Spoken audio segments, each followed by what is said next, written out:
Hello and welcome to my channel.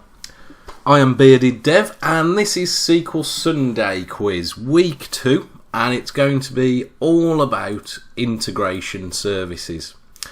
So before we move on, let's review week 1's question. So it was all about logical query processing and which phase of logical query processing was missing. Number 4 was missing.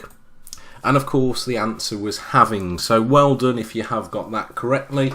If you have, hit that thumbs up button.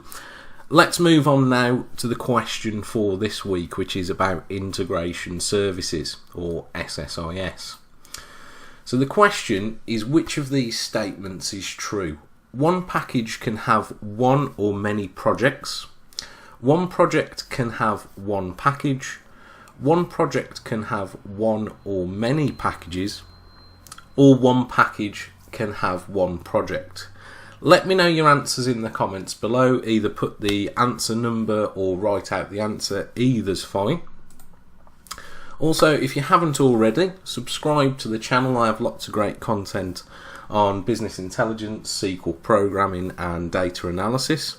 And if you'd like your questions featured on the channel as well, I will give you a shout out.